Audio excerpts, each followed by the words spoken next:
결국은 명품백 대응에 대한 갈등이다 이렇게 보입니다.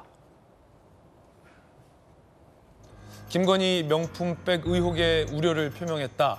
김경률 비대위원의 마리 앙뚜아네트 발언에 대해서 한동훈 비대위원장이 제재하지 않고 오히려 힘을 실어주는 듯한 발언을 한 것 등등이 가장 대통령실과 한 비대위원장 사이에 문제로 부상하고 있는 것으로 취재가 됐습니다.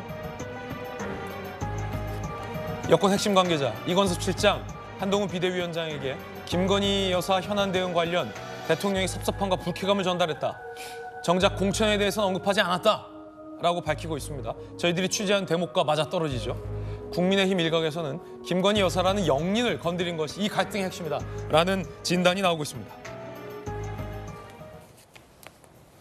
즉 한동훈 비대위원장이 이렇게 말했던 이 장면에 대통령실에서 매우 유감을 표명했다라고 보여진다는 겁니다. 당 내에서 김건희 여사 디올백 문제 관련해서 이제 사과를 해야 된다라는 의견도. 그 문제는 기본적으로는 함정 몰카이고 그것이 처음부터 계획된 것이 맞습니다. 그렇지만 저는 과정에서 분명히 아쉬운 점이 있고 국민들께서 걱정하실 만한 부분이 있었다고 저도 생각합니다.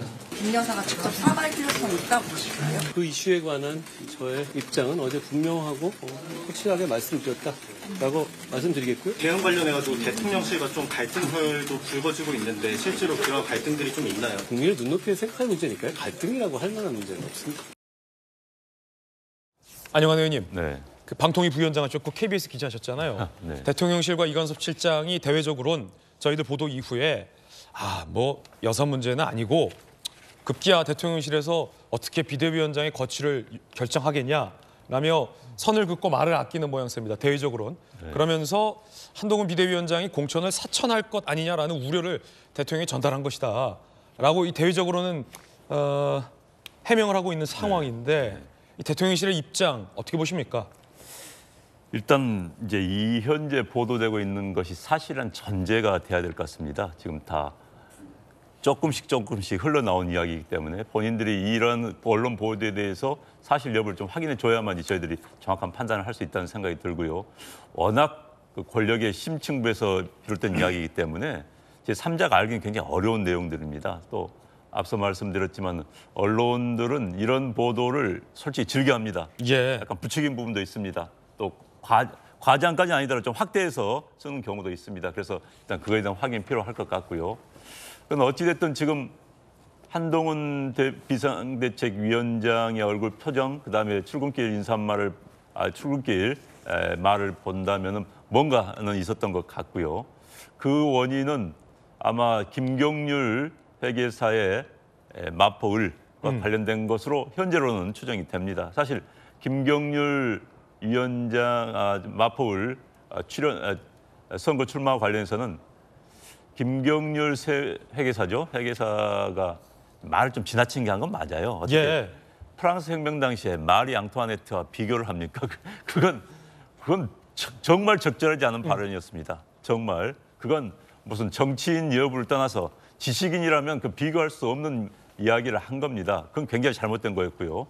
그다음에 이제 저도 그 지역을 좀 아는데 당협위원장이 나온 상태에서 그 모임에 신년 회의에 참석한 상태에서 갑자기 김경률 회계사의 손을 들어줬거든요. 그것도 저는 상당히 적절하지 않았다고 봅니다. 이런 여러 가지가 터지면서 이 형제까지 관계가 온 것 같고요. 그런데 이제 앞으로가 문제입니다. 어떻게 수습할지. 아까 우리 최 부원장님 말씀하셨지만은 한국 정치는 실축의 정치입니다. 내가 잘해서가 아니라 상대방 실축에 의해서 골을 넣는. 뭐 어제 그젯밤에 우리 한국 축구 했지 않습니까? 열로당도 했을 때도 양 팀이 하나씩 자책골로 그냥 무승부가 끝났습니다. 한국 정치가 이런 경우거든요. 그래서 지금부터 현재 모습대로라면은 또 언론 보도대로라면은 여권에서 실축을 한번 했습니다. 근데 이게 실축이 또 실축을 계기로 해서 수비를 좀 강화시킨다면 또 민주당에서 어떤 실축이 될지도 모릅니다. 아까 최 부원장 말씀하신 것처럼 이게 잘 수습이 된다고 한다면 오히려 민주당에는 최대 위기가 될 것이다. 이런 부분도 분명히 있다는 것을 말씀을 드리고 싶습니다. 예, 정익준 변호사님. 네네. 결과적으로 사천 우려든 아니든 그 중심에는 그러니까 윤석열 대통령과 한동훈 비대위원장 사이에 이 갈등의 중심에는 김경률 비대위원이 있는 것은 공통점인 것 같습니다. 단순히 마포울에 당협위원장이 있는데 왜 김경률 비대위원의 출마 모양새에 힘을 실어주느냐의 문제보다도 결국은 김경률 비대위원이 김건희 영부인에 대해서 했던 이 발언, 그 발언을 두고 대통령실에서 한동훈 비대위원장에게 상당한 문제를 삼고 있는 것만큼은 맞아 보이는데 바로 이 발언이었거든요. 마리 앙뚜아네트. 프랑스 혁명이 왜 일어났을까? 마리 앙뚜아네트의 사치 등이 드러나면서 폭발. 대통령이든 영부인이든 혹은 두 분 다 같이 입장을 표명하라. 이 발언 한동훈 비대위원장이 제지하지 않았어요. 오히려 국민들이 좀 걱정하실 대목이 있다. 조금 전 다시 들으셨던 것처럼 그런 입장을 내면서 김경률 비대위원의 문제 제기에 힘을 실어주는 듯한 모양새가 나왔고 결국은 논란의 그 장면, 손을 들어주는 그 장면, 마포울에서 그 장면까지 나왔는데 자 이게 비대위원장직에서 물러나야 할 이유인가와 관련된 질문 드릴 수밖에 없을 것 같습니다. 일단 조금 전에 안영환 의원님 말씀하신 것처럼 김경률 비대위원이 그 마리 앙뚜아네트 운운한 것은 그거는 잘못된 겁니다. 그다음에 사실은 이제 프랑스 혁명사 읽어보면은 마리 앙뚜아네트 관련해가지고 조금 과장된 그런 면들도 있었어요. 그렇기 때문에 실제 마리 앙뚜아네트와 많은 사람들이 상징적으로 생각하는 마리 앙뚜아네트는 차이가 있는데 어찌됐든지 간에 마리 앙뚜아네트는 뭐 빵 없으니까 케이크 먹어라 뭐 이런 식의 얘기를 했다 뭐 이런 거 아니겠습니까? 그런 프레임을 김건희 그 여사에게 씌운 거는 그건 제가 봤을 때도 적절하지 않은데 그럼에도 불구하고 그런 말 실수 같은 것들이 있었기 때문에 아무리 그 하려고 해도 그 한동훈 비대위원장이 김경률 비대위원을 그냥 그 마포갑인가요? 마포을인가요? 마포을에다가 그냥 공천했겠습니까? 어차피 시스템 돌려가지고 경선 필요하면 경선하고 그렇게 해가지고 공천을 했을 텐데 그거를 미리 아예 다 경선도 안 하고 뭐 전략 공천하는 식으로 무조건적으로 김경률을 거기에 공천할 것이다. 이런 식으로 생각하면서 사퇴하라. 이거는 제가 봐도 이거는 말이 안 된다라고 생각을 하고 결국은 그 중심에 이제 김건희 여사가 있었던 것이 아닌가 저는 그런 생각이 드는데 그렇다라고 하면 정확하게 김건희 여사 때문에 그 한동훈 비대위원장 물러나라고 하려면 할 것이지 이렇게 빙빙 돌려가지고 이야기하는 것은 오히려 보는 사람들한테 더 안 좋은 그런 느낌이 든다. 저는 그런 생각이 들고요. 그것 때문에 비대위원장직에서 사퇴할 사유는 아니다. 그렇죠. 그다음에 사퇴할 일은 아니다. 만약에 한동훈 비대위원장이 지금 사퇴하면요. 그러면 4월 10일 총선 어떻게 치르겠습니까? 그러면 윤석열 대통령 벌써 당대표 3번 갈아치운 게 되잖아요. 비대위원장이 실질적인 당대표다라고 하면 그러면 한동훈 비대위원장을 갈아치우면 뭐 윤재옥 그 원내대표가 또 비대위원장 할 겁니까? 상식적으로 말이 되지 않고요. 그다음에 이런 부분들에 대해서 오히려 지금 제 개인적인 생각으로는 이관섭 비서실장이 물러나야 되는 것이 아닌가 저는 그런 오히려 역풍이 있을 수도 있겠다는 그 개인적인 생각이 듭니다. 자, 한 가지 뭐 사소한 표현이지만 조금 바로 잡아드리면 대통령실에서 비대위원장을 갈아치웠다라는 표현은 좀 과한 측면이 있습니다. 예, 절차에 따라서 비대위원장이 당대표로 교체된 측면도 있었고요. 전직 당대표는 징계 절차에 의해서 당대표 직무정지가 됐기 때문에 그다음 오해가 한 가지만 더 있을까 봐 말씀드리면요. 높아지면서 바로 잡겠습니다. 비대위원장을 사퇴시킬 수 있는 법적인 근거도 없어요. 그 국민의힘 당원을 보면은 비대위원장은 원칙적으로 한 6개월 정도 하도록 되어 있고 필요하면은 6개월을 더 할 수 있다 이런 규정이 있을 뿐이지 한동훈 비대위원장이 본인이 그 사퇴하지 않겠다라고 하면 마치 윤석열 검찰총장이 임기 끝까지 내가 하겠다라고 했을 때 뭐 어떻게 할 수 없는 것과 마찬가지 그런 규정들도 있다. 저는 그렇게 생각이 됩니다. 자, 대통령실에서는 비대위원장의 거취를 용산이 관여할 일이 아니다라고 해당 사퇴 요구에 대해서 거리를 유지하고 있다는 입장 다시 한번 재차 소개해드리고 있습니다. 김영주 의원님, 이 보통 사이가 아니었잖아요. 그러니까 윤석열 대통령과 한동훈 비대위원장은 보통 사이가 아니었어요. 중수부장일 때 수사부장이었고 기업 총수 수사했을 때, 전직 대통령 수사했을 때 그리고 나란히 총장에 대해서 징계가 결정돼서 추미애 법무부 장관에 의해서 검찰총장 당시 대통령이 직무정지돼 있을 때 가장 최측근이자 아끼는 후배 검사인 한동훈 비대위원장은 3번인가 4번인가 좌천돼서 저 지방에 가 있었잖아요.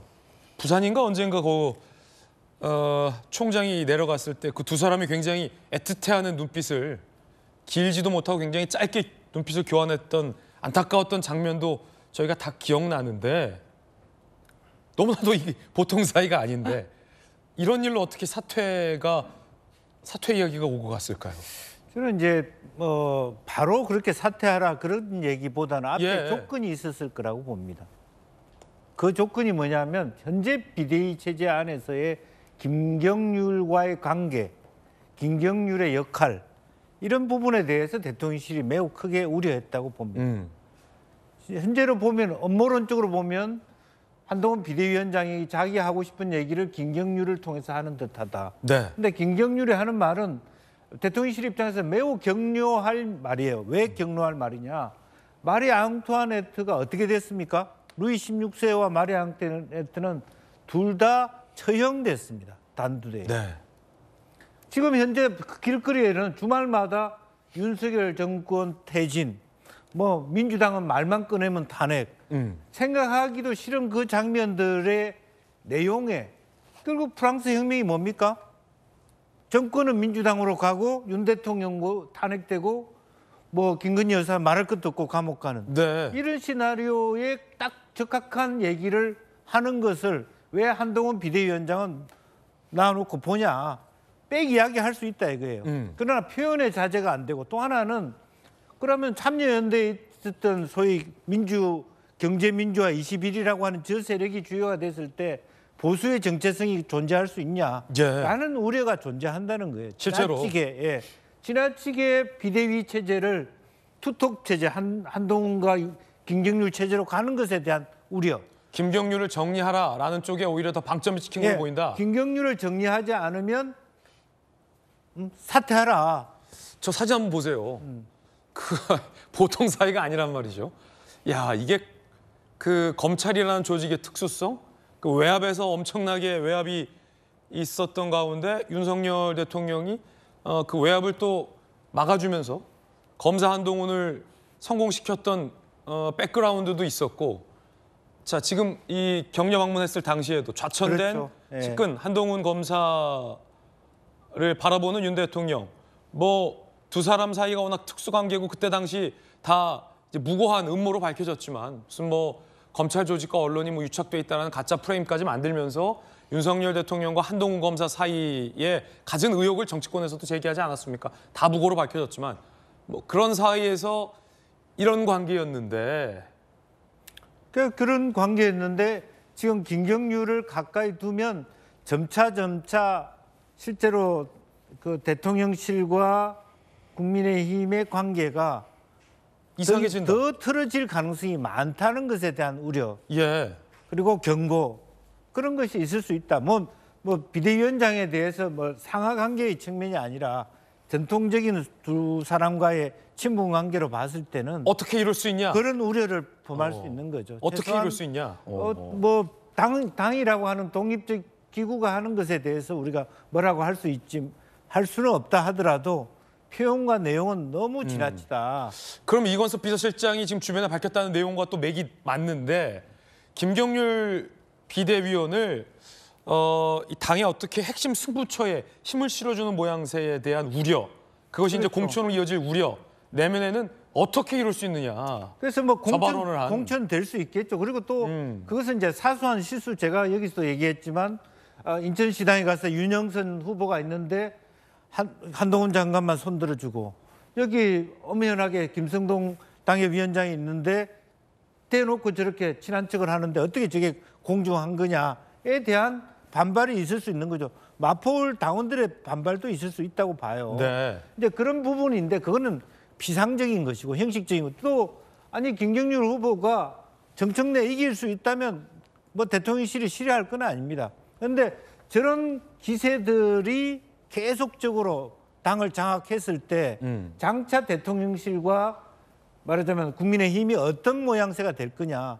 갈수록 더 갈등이 심화되는 구조가 될 수 있다는 데 대한 우려가 있다고 보여집니다. 앞서 이제 정혁진 변호사님 같은 경우는 한동훈 비대위원장이 사퇴할 게 아니라 혹은 김경률 비대위원이 사퇴할 게 아니라 오히려 이관섭 비서실장이 물러나야 하는 거 아니냐. 이 갈등의 출구로서 이런 의견도 주셨는데 김영주 의원님 보시기엔 어떻습니까? 아니 저는 뭐 그런 내부 조정이라든지 있을 수 있어요. 그걸 너무 정폭시켜서 밖에서 하는 거고 한편으로 보면 원내 단톡방에 이걸 그냥 떼어놓고 뭐 한동훈 비대위원장이 예. 비토됐다든지 이렇게 하는 분들의 문제입니다. 그러니까 이런 조정을 어떻게 슬기롭게 극복하느냐의 문제인 거지. 항상 갈등은 내정돼 있었어요. 오히려 어느 정도의 조정 가능한 갈등은 사실은 국민의힘의 지지율에 도움이 된다, 저는 그렇게 생각합니다.